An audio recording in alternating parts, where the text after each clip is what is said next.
qui est intéressant aussi, c'est de savoir qui peut devenir marchand de biens. Aujourd'hui, qui peut devenir marchand de biens? Est-ce qu'il faut être riche? Est-ce qu'il faut être expert ou tout le monde peut le faire?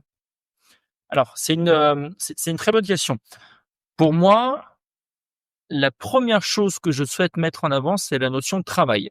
C'est quelque chose qu'on oublie, c'est quelque chose que certaines personnes, quand, elles regardent les réseaux sociaux, elles pensent que tout tombe du ciel et la notion de travail est ultra importante. C'est-à-dire que si tu ne travailles pas, tu n'y arriveras pas et ça, je tiens à le dire et à le marteler.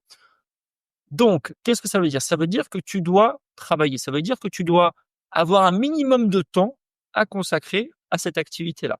Et si tu n'as pas, de mon point de vue, au moins 4 à 5 heures par semaine, ce qui est rien aujourd'hui, on fait à 35 heures, hein, donc ça te fait 40 heures par semaine de travail en tout.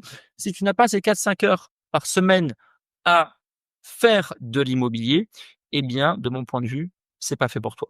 Par contre, si tu arrives et que tu es motivé à te dégager au moins 4 heures, 4 à 5 heures par semaine, que tu sois, vieux, jeune, petit, gros, grand, rouge, vert, bleu, riche, pas riche et cetera, on n'en a rien à faire.